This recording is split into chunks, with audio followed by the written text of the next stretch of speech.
PAX Day, first impressions, genuinely exceeded. So this game, I actually need to try this out. I signed up on their website, but I haven't gotten a fucking invite. What up, boys? So for those of you unaware, the upcoming MMO PAX Day just entered its first public alpha phase. I've played PAX Day now for a solid 4 to 6 hours before the servers went down. Somebody says he was paid for that video. Who was paid for the video? I was echoing someone in chat who said it before. Why would you do that? Hey, what up, boys? So for those of you unaware, the upcoming MMO PAX Day just entered its first public alpha phase. I've played PAX Day now for a solid 4 to 6 hours before the servers went down for maintenance, and today I'm going to give you guys my first impressions and talk about where I'm expecting this game to head over the next few months of development. But before we get into that, our beautiful patrons and coked out the wazoo Twitch subs and I would love for you to grab yourself a bug killer, because this game definitely exceeded my expectations by... I'm gonna be honest. If a guy who's recording a video in a fucking hoodie that he's probably lived in for the last 6 years behind pizza boxes and soda cans says an MMO is good, this carries a lot of weight to me. Yeah, this is a big deal. Quite a large margin. I'll admit I went into this highly skeptical, but within the first couple of minutes, the game's polish and quality really took me by surprise. With that said though, despite the quality of this test, everything you're about to see is subject to your feedback and will likely change over the coming months. Now, with all that bollocks out of the way, let's begin, shall we? Alright, let's see it. First impressions by the dented one. Oh, good one. So our first impressions today are purely focused this looks on really nice. this particular testing phase. You know what? I was in a Discord conversation with somebody who works at this fucking company. I'm gonna message him right now. I've gotta play this game.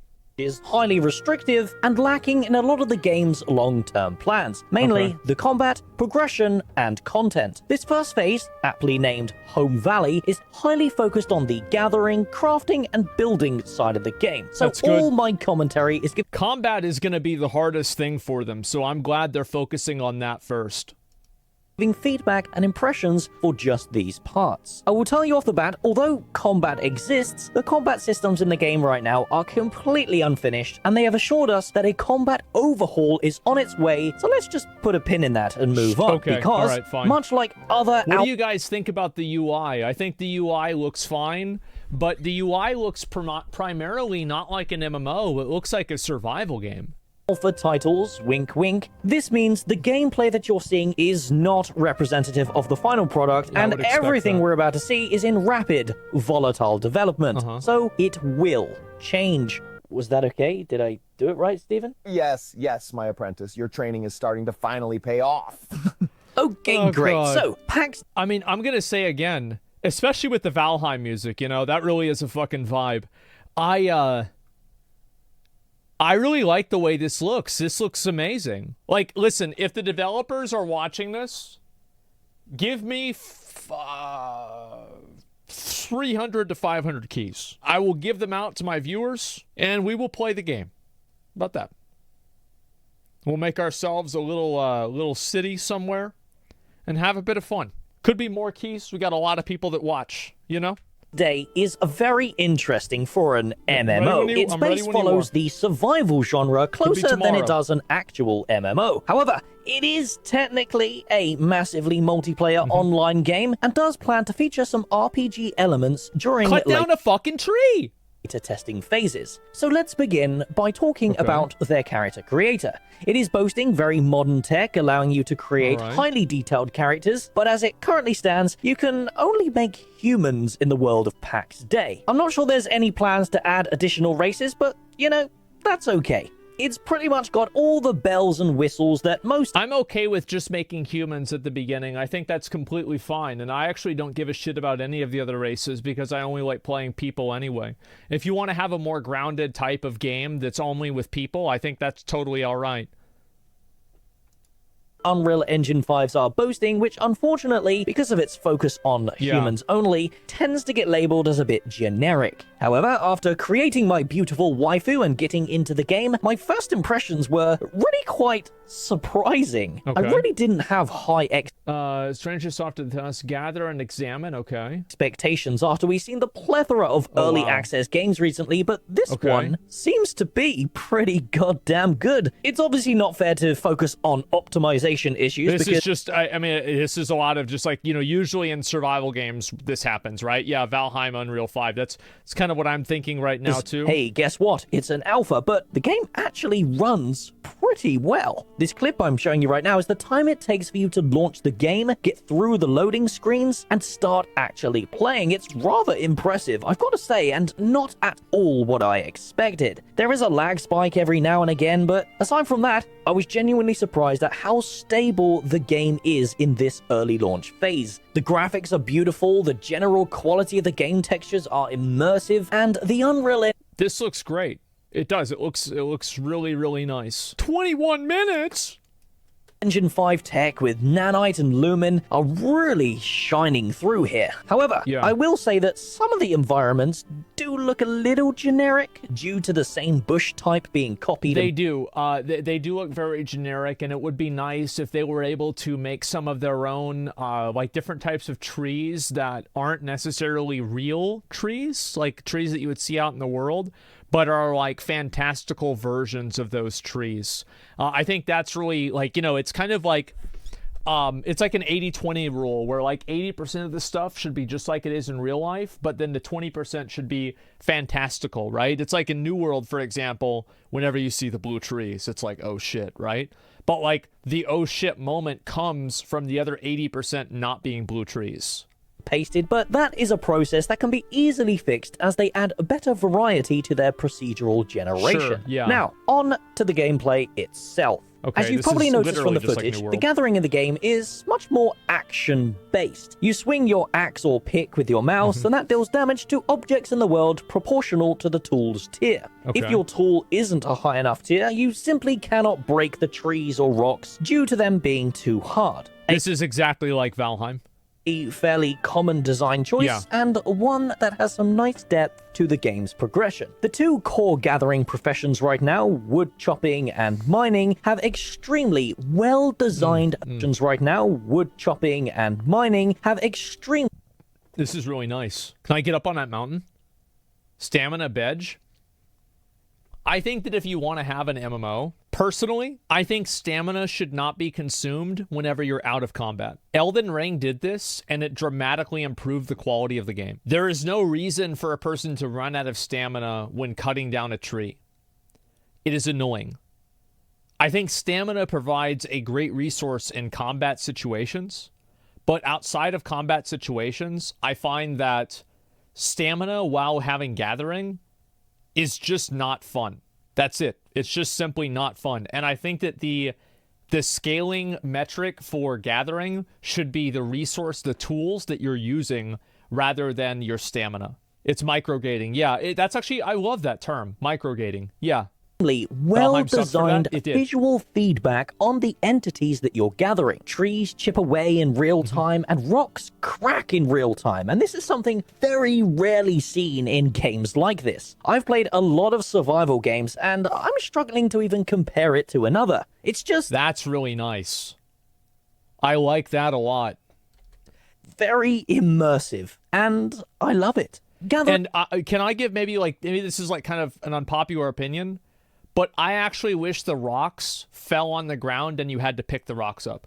Maybe that's an unpopular opinion, but I like the idea of like being able to see it fall apart and picking up the rocks. I know a lot of people might not like it because it's not efficient, but I think that it does add to immersion.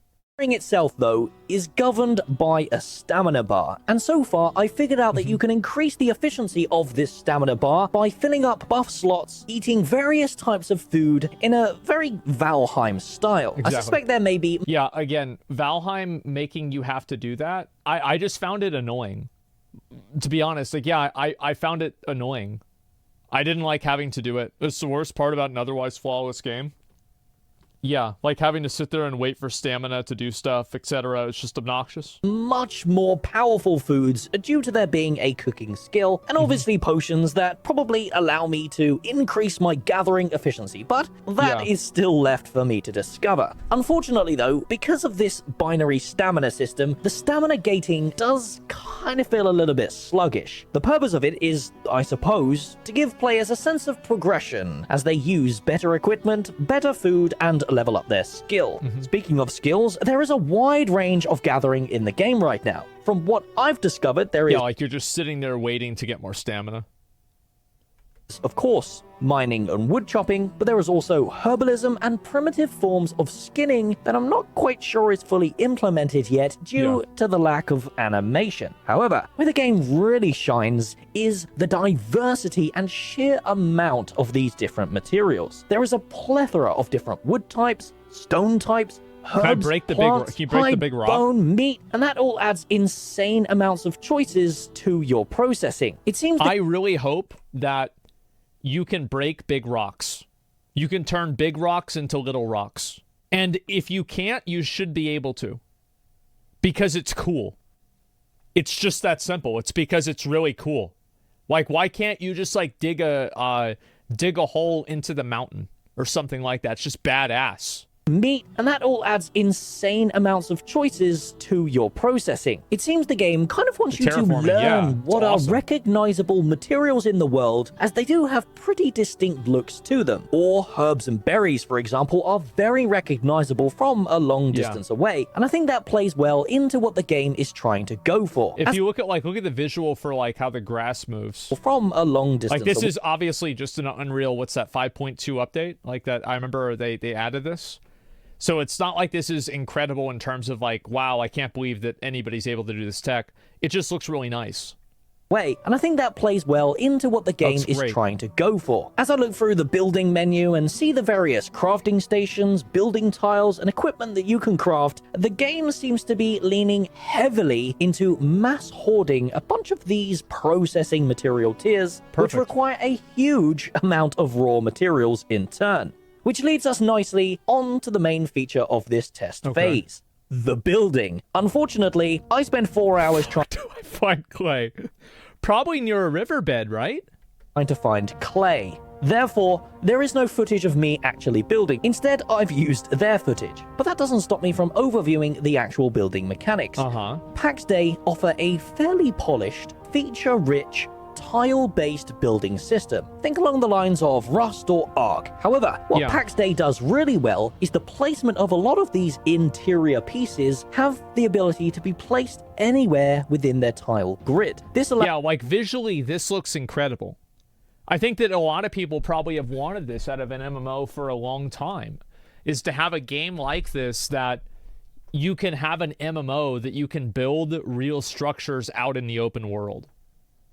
I want to play this, allows you to create some really interesting and detailed buildings that are limited by pretty much only your imagination. They do plan to add more building sets in the future, but from my first impressions, I've only seen what's in the building menus, and that's stone and wood This is really, sets. really nice. As for some feedback, this is also, the studio that's making this is a Nordic studio, so you can expect to see a lot of visuals that, you know, kind of resemble, I would assume, something like Norway or Europe, which is great. Like, that's what I want to see. thing I will really say about this game so far is that it most certainly doesn't seem like it's designed for solo players. The amount of materials required, especially for that's cool. Yeah, that's really cool. Building and crafting gear is quite significant, and although that doesn't deter me, because I love a good, meaningful grind, for solo players, you may struggle to find some joy in this. PAX Day is first and foremost a game that is supposed to be played in a clan or with a community, as their land claim and gathering systems highly favor and are actually designed to accommodate groups. I think that I think you should be able to play solo. But the idea that if you want to build like big stuff, you need a group of people because of the amount of resources it takes. Like, I like the aesthetic of, for example, like you think about all of like the old, like a, you know, a cowboy house or something like that. It's like fucking tiny, bro. It's like basically enough to put a bed down and lay down in, and that's it. And I like the aesthetic of like a small player having like a small, like very, you know, function-oriented house, and then having a group of people that are able to build something that's cool and expansive. Because it creates like a dynamic there. I love it. And also, I mean, you know, if an individual is able to build something really cool, like that is a personal accomplishment. So that's why I like this. I think this is a good starting point for the game to have. To the group, the more efficient that you will be. As I said though, if you are someone who enjoys an immersive, meaningful grind to build a permanent residence in a world, this game definitely fulfills that fantasy. To conclude, I just want to mention that there is still so much more for me to discover in this game due to its meaningful, slow pacing. And I have yet to even get to the point where I'm discovering the depths of what these materials are and where to even find them. I haven't even crafted my first set of gear to attempt a PvE cave, ruin, or dungeon yet. Therefore, I will be streaming PAX Day pretty much every day over at twitch.tv/Nargaverse. So if you want to drop in and see the game for yourself, ask any questions, or just hang out, then come drop by and see if this upcoming MMO could be for you, because you're high on copium. I'm gonna be real, guys. I think this looks really nice. Yeah, this looks amazing. It has potential. Absolutely. Yeah, I really like the way this looks. I think the idea and the premise for it is great. The visuals look nice. Yeah, I want to try it out. Yeah, I'm going to try it out and see what they have to say. Unreal Engine looks very nice. Yeah, Unreal obviously makes a lot of this stuff possible, but it's about the systems really and how they fit together and what they look like. I'll read some comments real quick. I'll link you guys to video. This is a great video. I'm so glad he made this because I haven't had a chance to play it myself. I just got word. Can we get a massive W in the chat for Tips? Tips has got the hookup for me. We are going to be playing this game tomorrow. We will be playing this game tomorrow, and I will see if I can get a number of additional keys for my viewers. Yep, I knew that I had talked to them, and so, yes, I will be able to play this game tomorrow. We're going to try it out. I am super fucking excited about it. Maybe I'll play with Narc, you know? I'll link you guys the video again. Give me a key, please, Lord and Savior. I will see what they can do, all right? I'll see what they can do. Can't wait to join you. Yeah, I would love to get a bunch of people in, because, like, the truth is that I am probably, like, one of the only people that can actually test a group environment. Like, for them. So it would be silly for them not to give me a bunch of keys, right? Because, like, I've got a lot of viewers. My viewers are going to do crazy, weird stuff. And it's like, how else can you test that many people? So, yeah. Break the game. Exactly. So, I definitely hope that they, I hope they're able to do that. But regardless, I will be playing this game tomorrow. This will be happening. I am extremely fucking excited. This is awesome. To be honest, I was excited, but I wasn't, like, now I'm anticipating it, right? Now, like, I'm like, oh, fuck, this is going to be so good, right? And so, yeah, Alpha Spurg test. Hey, it is what it is, right? Holy shit, this is going to be so good. Yeah, I'm going to play it tomorrow, and I'll see how many of you guys I can get in, but hopefully I can get in as many people as possible. Remember when you wouldn't entertain the idea of playing any game besides WoW? Yeah, well, I mean, hey, I'll be playing WoW today too, I mean, right? But still, holy fuck, this is good. Hashtag advertisement? No, I'm not sponsored for it or anything. I'll be doing it for free. Actually, speaking of that, I saw that Terraceland got sponsored, right? Terraceland was sponsoring people. I didn't get sponsored by Terraceland. Now, the odds are I probably said I didn't want to. I just don't remember saying it. But I can't believe that I was going to play the fucking game for free. I saw S-Fan was playing it. He had a sponsor for it. And I'm like, how do I download the game? I signed up on the website. I didn't get invited. What the fuck? Everybody got accepted except me. So yes, tomorrow we are playing PAX Day. And I want to at least put, like... I want to put at least, like, 10 hours into this game before this alpha is over. I think it's a 2-week alpha, something like that. Yeah, we'll see what happens. Asmongold did like Tower Fantasy, but maybe he'll like Terrace Land. I'm not sure yet. Terrace Land, I'm going to be honest, guys, it didn't really look that great. But, you know, I'll try it out and see what happens.